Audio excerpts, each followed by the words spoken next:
Thank you, Speaker. Speaker, I'll be sharing my time with the member from Bruce Grey Owen Sound this evening. I listened with intent to the Associate Minister's comments during this debate on Bill 45, and I find her comments atrocious. I find her comments despicable.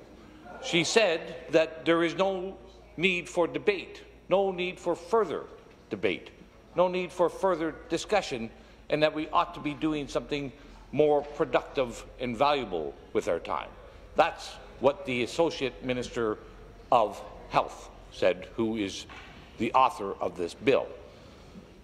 Speaker, it's unfortunate that the Associate Minister of Health was not in the committee hearing deputations and testimony from so many people on Bill 45. So many people opposed to Bill 45. And I'd like to first, this debate is not over. I believe it has only just begun. And I'm going to dispel some myths that have been presented as fact by the Associate Minister of Health. And the first one is, this is not a cigarette. This is not tobacco. But under Bill 45, this electronic vaporizer will be deemed to be a tobacco product. Prop. There's nothing political. This is a fact. No, that's a prop. You can't use it. That is an electronic vaporizer. It is not a cigarette. It has a battery in it. It has a coil in it. It's an electronic device. There is no tobacco in it. However, Bill 45, Schedule 3 says that item is and will be treated exactly as if it was a cigarette. The Minister of Health says they're not banning vaporizers. They're not banning electronic cigarettes. But every restriction that applies to cigarettes will apply to that vaporizer. Every restriction. And every new restriction that ever comes forward under the Smoke-Free Ontario Act will apply to that electronic cigarette. They will be banned from use in indoor facilities. They will be banned from use in all workplaces, indoor or out. If you're driving a motor vehicle for work, it will be banned, subject to fines and penalties. If you have a store that sells these, it will be subject to the same restrictions as tobacco. Hidden behind a case that nobody can see, the clerks and the vendors will not be allowed to display them, will not be allowed to talk about them, will not be able to demonstrate them. Speaker, a vaporizer is an electronic device. It is not a cigarette. Does that look like a cigarette? Does it? Well, if that looks like a cigarette to you, you're in a different world than me. So, I'm going to say to you, Speaker, that the bans, it will be a ban. You will not be allowed to demonstrate them. You will not be allowed to show them. Now, the Minister of Aboriginal Affairs says that's good legislation. I'm going to tell you, Speaker, I asked a question in the House this morning. But before I go to that question, there's 3 people in my Perth constituency office who are all smokers. They have all quit, and they're all using that. Every one of them. They have all tried to quit on many occasions. They have used patches. They have used inhalers. They have used gums. They have used everything. Hypnosis, acupuncture. They could not quit. But now, those 3 people have quit smoking because of that prop. Okay? Dr. John Britton from the Action on Smoking and Health in the UK, a respected physician from the Royal College of Physicians and Surgeons in the UK, testified to our committee that over 750,000 Britons have quit smoking in the last 4 years because of that. More more people have quit smoking in the UK because of that than all other nicotine replacement therapies, all combined. Patches, inhalers, Champix, in the last 10 years. More people, 750,000 people have quit smoking. This is the greatest technology and advantage to reduce harm from tobacco that this country has seen. And this province, and this government is outlining it. Outlining it. You are going to prevent people from having the advantage of quitting smoking. Why? Why is this government so hell-bent to prevent people from quitting smoking? I don't know. I don't know. But I know the two stakeholders, the two interest groups that are promoting the ban on those vaporizers have a vested interest. One of them is Big Tobacco, because Big Tobacco sees that as a threat. There's no greater harm reduction and smoking cessation device than that. Big Tobacco doesn't like them. Either does the Liberal government. Big Pharma doesn't like those. Big Pharma hates them because compared to nicotine patches, what do doctors say? Talk to Dr. Gopal Bhatnagar, who was at the committee, and he's the head cardiac surgeon in this province. He is a professor at the University of Toronto.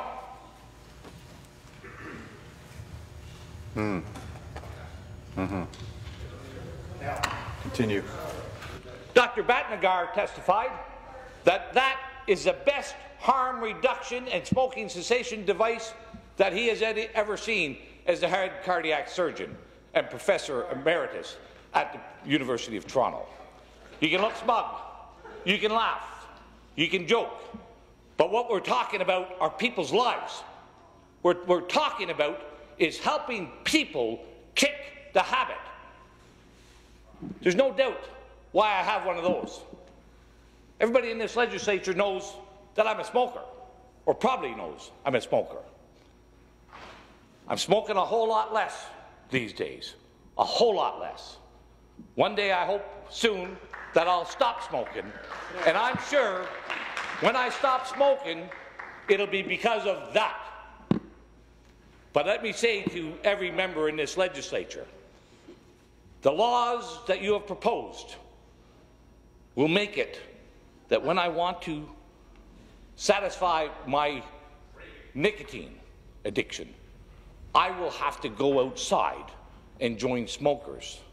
I cannot use that anywhere else. I'll have to go outside and congregate with smokers because that is now unlawful. Is that what we want to do? Is it? I've heard from the Associate Minister of Health that this bill is targeted to youth. That's not true. It's not true. If it was targeted to youth, we would put in restrictions to prevent people from entering vape shops who are less than 19. We would not prevent people over 19 from seeing and having vaporizers demonstrated to them. We would not prevent the family man who's working as a truck driver from using that in his workplace in his truck. This law is not targeted at youth. It's targeted at everyone with very, very tragic circumstances. 750,000 people in the UK. That's nothing to sniff at. There's nothing to sneeze at. That is powerful. And if we really do have compassion in this House, if we really do want to help people quit smoking, to kick that habit, why are we going to such lengths to make it difficult, to impede, and to interfere? We should be promoting that. over smoking, not restricting it, not condemning it, not demonizing it as if it is a cigarette. Speaker, harm reduction is a known and recognized and validated strategy. The Supreme Court ruled on it not too long ago with the in-site injection sites in Vancouver, where that injection site provides methadone. The member will take his seat. He knows he's not supposed to have conversations with people in the audience. And that goes for the member from Barrie, too. Continue. Thank you, Speaker. That site offers methadone in replacement as a harm reduction strategy for those people who are addicted to heroin. We know the federal government moved to make that an unlawful activity, that harm reduction site. We know that the Constitution was protected by the courts, the Supreme Court, and they said that that injection site could not be closed down because it was reducing harm to people. It was a benefit to people. This pales in comparison to methadone. It pales. But it pales in its negatives, but it far exceeds the benefits. Far exceeds the benefits. This is known that there are many, many tens of thousands of people who are quitting smoking because of it and reducing the harm in the process. But this government is moving to demonize that harm reduction technology. I suspect, Speaker, that if Schedule 3 of Bill 45 is adopted by this House, if it is proclaimed into law, there will be a constitutional challenge. It will be done on the same precedent and the same arguments as the safe injection sites, as against the security of the individual, security of the person under Section 7 of our Constitution, that government cannot and will be prevented by the Supreme Court in any legislation that reduces the security of the person and takes away their opportunity to reduce the harm to them. The Associate Minister said this debate is over. I said it's just begun. I'm asking this legislature, you know, you can laugh, Han, you can laugh. This is important to many, many people. You'll see them tomorrow morning at 9 a.m. at the press conference here. People who are very, very sick from tobacco, who have now found a way to get off tobacco, and they are very, very distraught that this government is trying to take away their improved health that they're now finding. This debate has begun because if Schedule 3 does get adopted, if it does get proclaimed, there will be a constitutional challenge.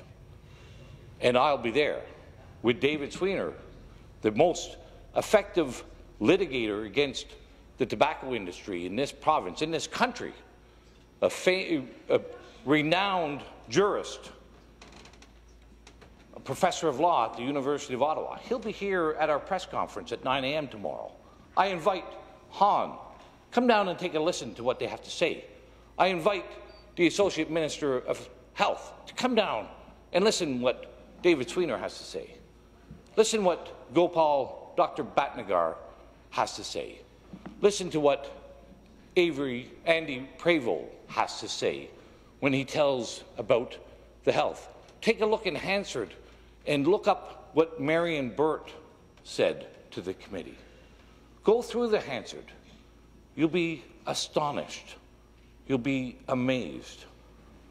And I don't believe that anybody who has any empathy for those who are hurting, those who are suffering the effects of ill health because of an addiction, will be so smug and be so willing to hurt them even further with Bill 45.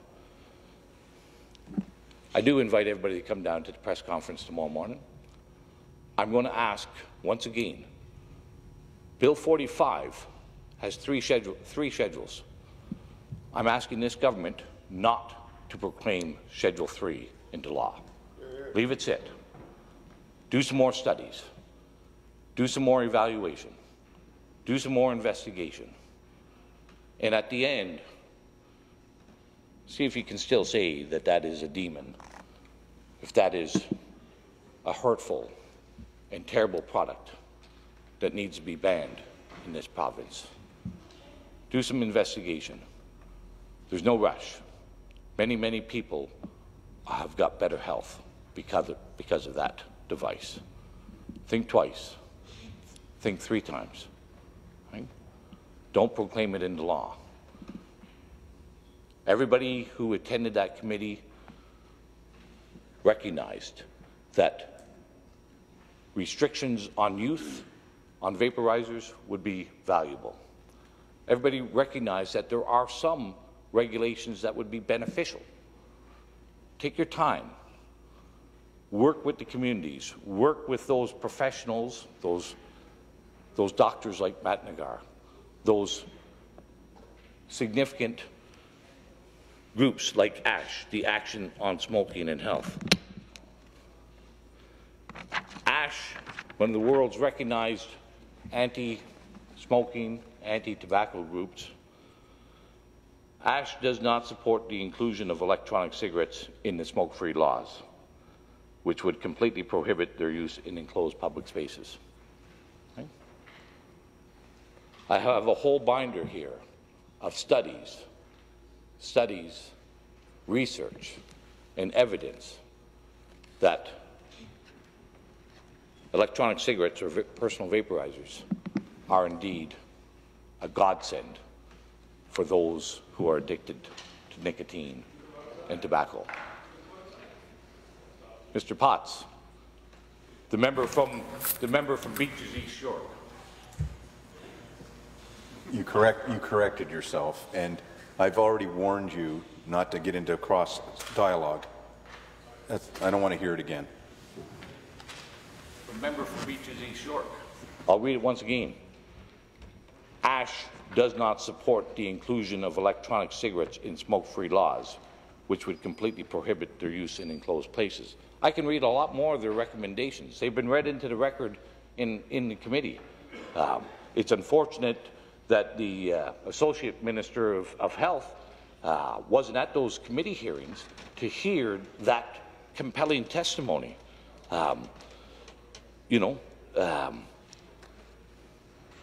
The evidence is overwhelming.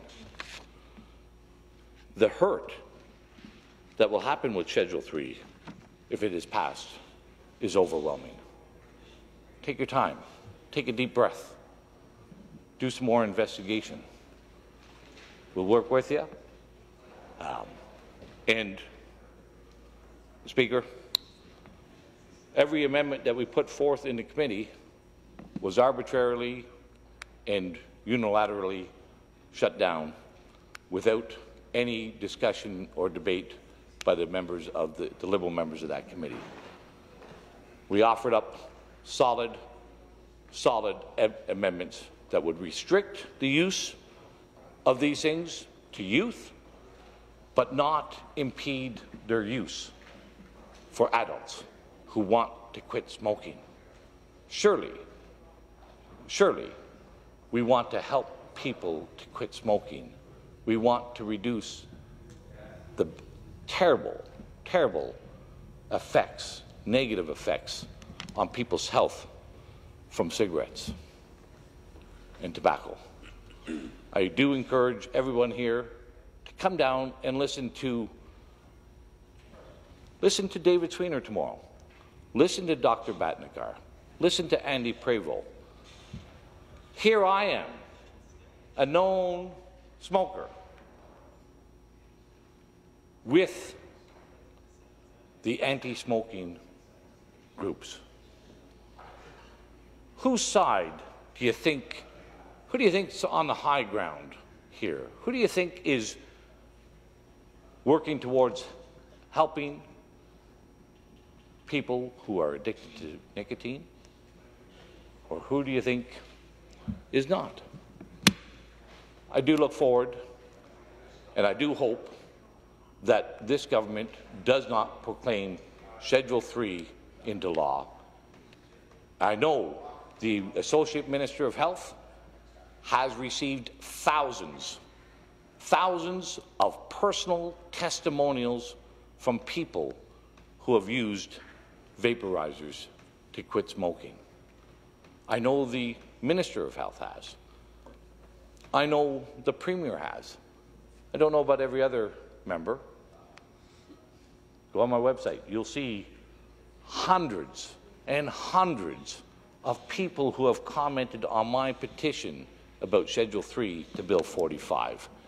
Read their personal testimonials about how their life is now better and how they cringe and are distraught that this Liberal government is trying to make their life worse in this moral panic to demonize vaporizers. Thank you very much, Speaker. Yep.